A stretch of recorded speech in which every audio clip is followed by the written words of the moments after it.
بهداية من فضل ربي جماله وقلبي يخضر إحساسي ودربي وملامحي حين ناديت.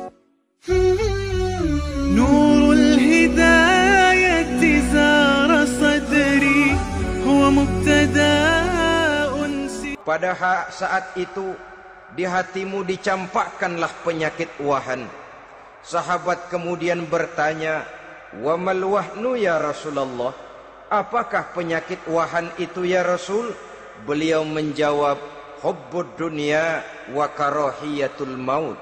Penyakit wahan itu tidak lain hubbud dunya wa karahiyatul maut. Terlalu cinta kepada dunia dan terlalu takut kepada mati, materialistis dan takut resiko. Dua penyakit inilah yang menyebabkan walaupun umat ini mayoritas tapi dipermainkan oleh yang minoritas.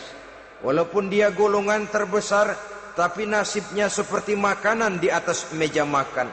Dari segala macam penjuru mau menghantam dia. Saudara-saudara kaum muslimin yang berbahagia, ini merupakan analisa sosial bahwa pada suatu saat nanti akan terjadi di tengah-tengah umat di mana kita dihantam dan diserbu dari segala macam penjuru. Akidah didangkalkan, peradaban dan kebudayaan dirusak, makanan dan minuman diracuni, pakaian ditelanjangi dan lain sebagainya, sampai kita melepaskan nilai Islam yang kita cintai ini. Kondisi sosial ini satu saat akan datang kepada kita. Demikian analisa dan peringatan dari Rasulullah sallallahu alaihi wasallam. Marilah sekarang kita melihat, adalah benar bahwa di zaman sekarang kita insya Allah tidak akan mengalami perang Badar sehebat yang pernah dialami oleh Rasul dan para sahabatnya. Tetapi sesungguhnya perang yang kita hadapi di zaman sekarang ini tidak kalah hebatnya dengan perang Badar, tidak kurang dahsyatnya dengan perang Uhud, tidak kurang ngerinya dari perang Khandaq.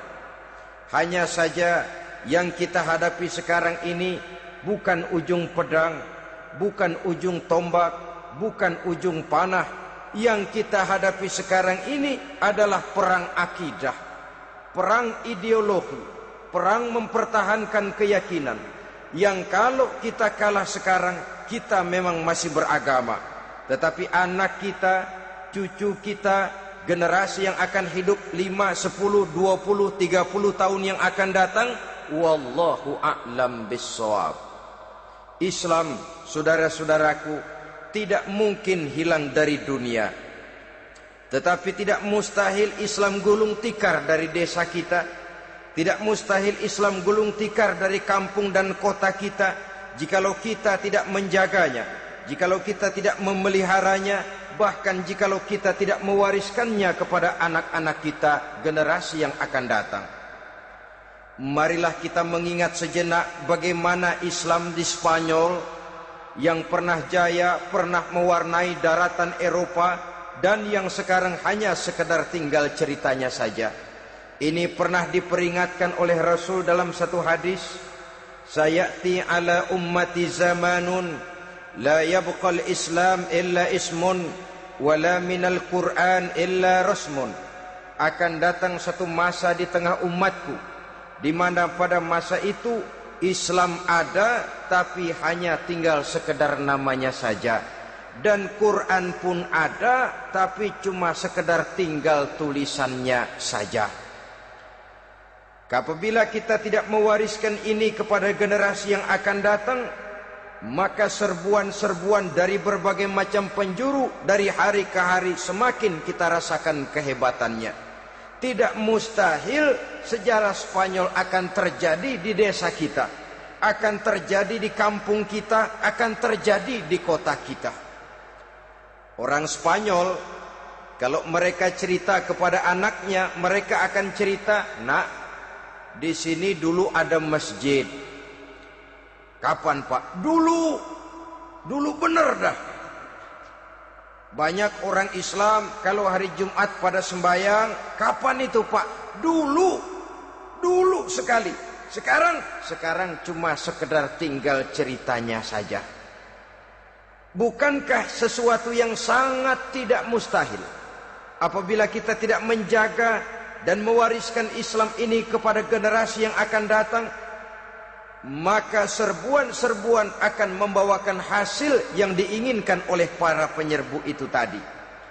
Kita sudah menjadi umat yang mayoritas, tetapi umat yang mayoritas ini menurut Rasul dikepung sedemikian rupa, akidahnya didangkalkan, peradaban dan kebudayaannya ditekan sedemikian rupa, kehidupan sosialnya dibuat individualis. Kemudian dari segi pergaulan, pakaian, makanan, minuman dan sebagainya diracuni, sampai dia tidak lagi berpegang teguh kepada agamanya. Dan dikala itu hilang kehebatan umat ini di mata musuh-musuhnya. Orang lain memandang kita ringan saja, enteng saja, satu umat yang sudah kehilangan wibawa.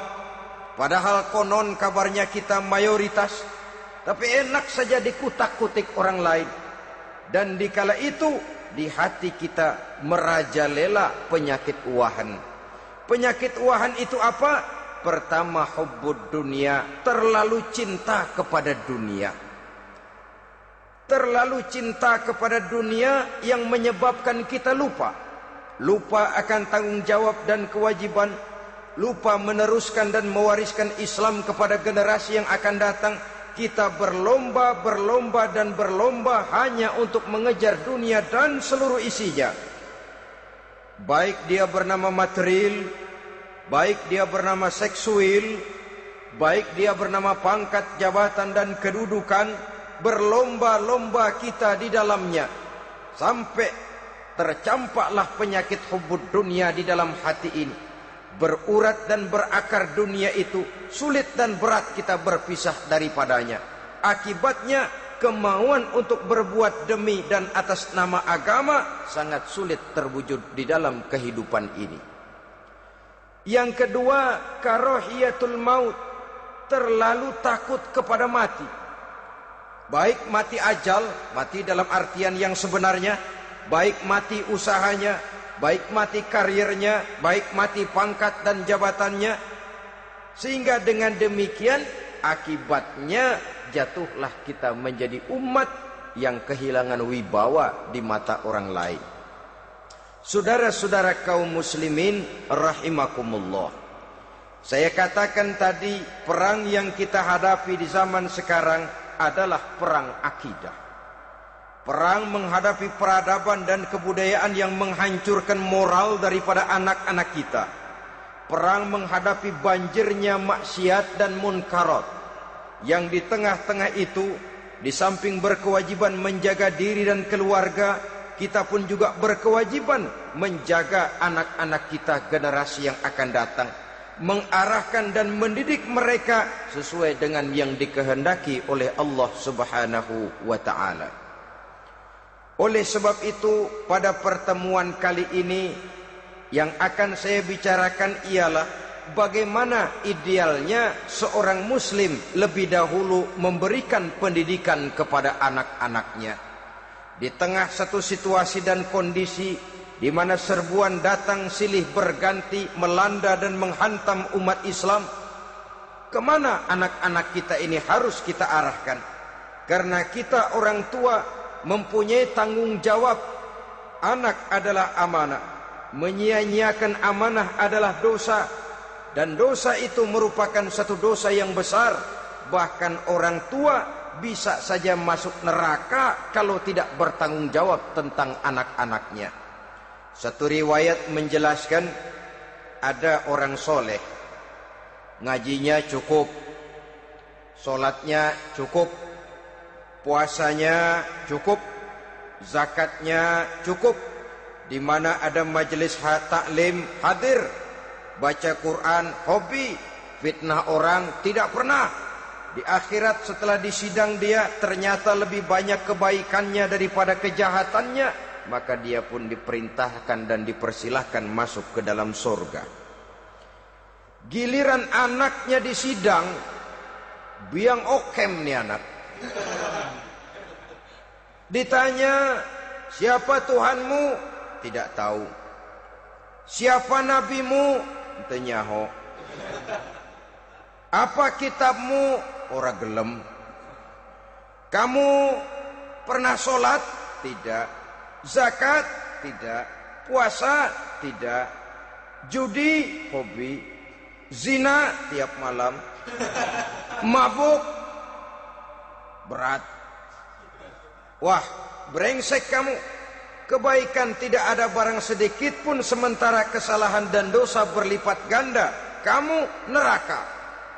Anak ini protes.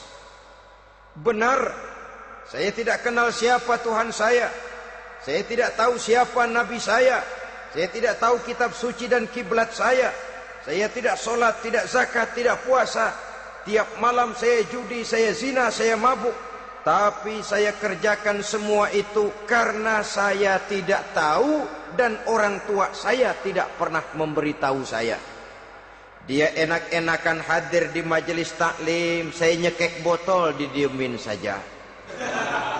Dia enak-enakan baca Quran, saya zina, didiamkan saja.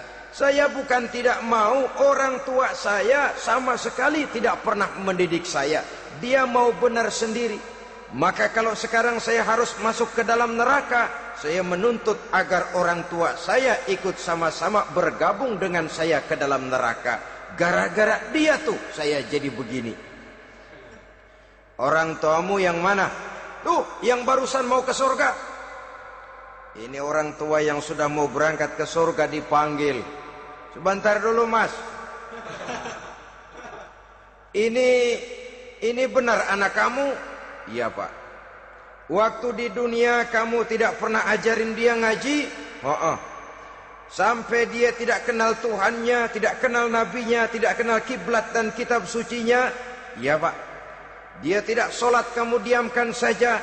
Dia tidak puasa, tidak zakat, kamu bersikap masa bodoh. Bahkan dia judi, dia zina, dia mabuk, kamu pun berdiam diri saja. Iya pak. Tahukah kamu bahwa anak ini adalah amanah? Menyia-nyiakan amanah artinya khianat, dan khianat adalah dosa yang sangat besar. Kamu tidak bertanggung jawab, maka kamu, anakmu gabung ke dalam neraka. Saudara-saudara kaum muslimin rahimakumullah, itu sebabnya Allah pesan benar-benar, ya ayyuhalladzina amanu qu anfusakum wa ahlikum nara.